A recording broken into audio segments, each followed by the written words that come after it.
Oke, mari kita bahas salah satu topik keuangan yang paling krusial tapi seringkali paling bikin pusing para pemimpin perusahaan, program pensiun.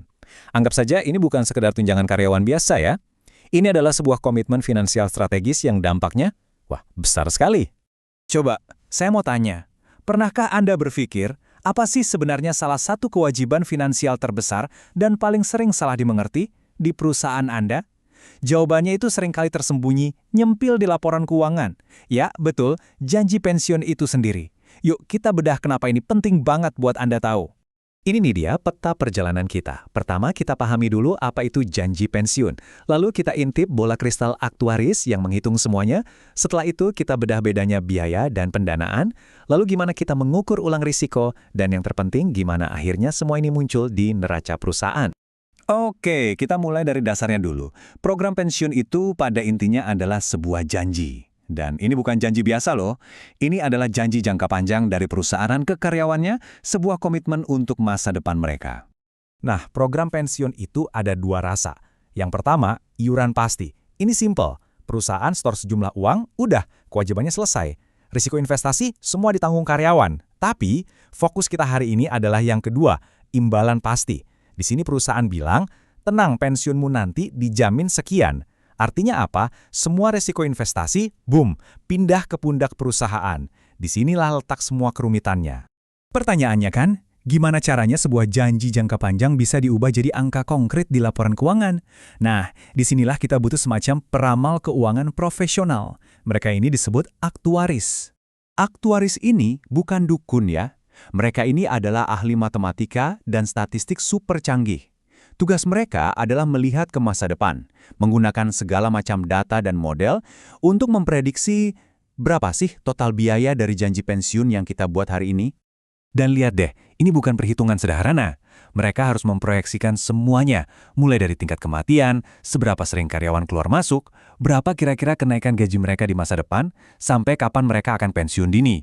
Jadi angka yang dihasilkan itu bukan angka pasti, melainkan sebuah estimasi terbaik yang penuh dengan asumsi. Sekarang kita masuk ke bagian yang agak tricky, tapi ini penting banget. Anda harus ingat ini, biaya pensiun yang Anda lihat di laporan laba rugi itu beda dengan uang tunai yang benar-benar keluar dari kas perusahaan.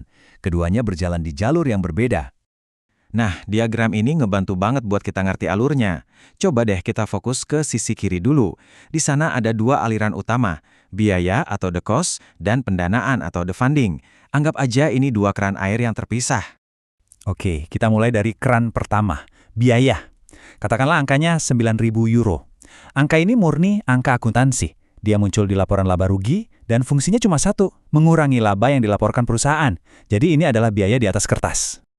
Sekarang kita lihat keran kedua, pendanaan. Nah, ini baru uang beneran. Di contoh ini sebesar 8.000 euro. Ini adalah uang cash yang secara fisik keluar dari rekening perusahaan dan disetorkan ke dana pensiun. Jadi ini soal cash flow, bukan cuma akuntansi. Kutipan ini menjelaskan semuanya. Lihat kan, ada selisih antara biaya di kertas 9.000 dan uang tunai yang disetor 8.000. Nah, tugas akuntansi itu untuk mencatat dan menjembatani selisih ini. Dan selisih inilah yang nantinya akan punya efek besar di neraca. Tentu saja, cerita nggak berhenti di situ. Uang 8.000 euro yang disetor tadi kan nggak didiamkan di bawah kasur kan? Uang itu diinvestasikan di pasar saham, obligasi, dan lainnya. Nah, disinilah realita pasar yang naik turun ikut bermain. Jadi begini cara kerjanya. Kalau investasi dana pensiun tiba-tiba untung besar atau rugi parah, dampak kejutannya itu yang disebut remeasurements nggak boleh langsung mengotori laporan laba rugi utama. Kenapa? Biar angka laba operasional tetap stabil. Jadi untung rugi dadakan ini diparkir di sebuah pos terpisah yang namanya pendapatan komprehensif lain atau OCI. Anggap saja ini semacam catatan kaki di rapor keuangan Anda. Oke, sekarang saatnya menyatukan semua potongan puzzle ini. Ada biaya, ada pendanaan, ada juga untung rugi investasi. Semua ini akan bertemu dan dihitung di satu tempat paling penting, neraca. Disinilah kita akan melihat skor akhirnya. Kita kembali ke diagram tadi. Sekarang coba geser pandangan Anda ke sisi kanan. Disinilah terjadi pertarungan besar. Kita akan membandingkan total kewajiban janji pensiun dengan total aset yang sudah kita kumpulkan di dana pensiun. Konsepnya sederhana banget, DBO atau Defined Benefit Obligation itu adalah total utang janji kita ke karyawan. Sementara aset program itu adalah total tabungan yang kita punya untuk membayar utang itu. Simpel kan? Utang lawan tabungan. Pertanyaannya cuma satu, mana yang lebih besar? Ingat contoh kita tadi, biaya yang diakui 9.000 euro, tapi dana yang disetor cuma 8.000 euro. Ada selisih 1.000 euro kan? Nah, ini dia. Selisih itu muncul di neraca sebagai liabilitas pensiun neto. Ini adalah utang baru yang tercatat di neraca perusahaan untuk periode tersebut. Angka inilah yang wajib Anda awasi. Saya suka banget analogi ini. Anggap saja liabilitas pensiun ini seperti KPR, tapi bukan untuk rumah. Ini adalah KPR atas tenaga kerja Anda. Sebuah utang jangka panjang yang menunjukkan seberapa besar beban masa depan perusahaan. Dan percaya deh, investor dan bank itu pasti mengamati angka ini dengan sangat teliti.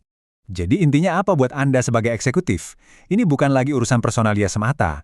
Ini masalah keuangan strategis yang langsung mempengaruhi profit, mengerogoti cash flow, membuat neraca jadi berat, dan pada akhirnya menentukan cara pasar memandang risiko perusahaan Anda. Dan karena ini adalah masalah yang sangat serius, tidak ada yang bisa disembunyikan. Aturan akuntansi sangat ketat. Perusahaan wajib, saya ulangi, WAJIB untuk transparan soal skema pensiun mereka.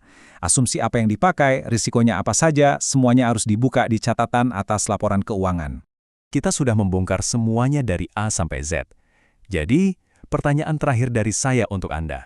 Setelah tahu semua ini, seberapa sehat sebenarnya janji pensiun di perusahaan Anda? Coba deh, saat Anda melihat laporan keuangan berikutnya, perhatikan angka liabilitas pensiun itu. Saya jamin Anda akan melihatnya dengan cara yang sama sekali berbeda.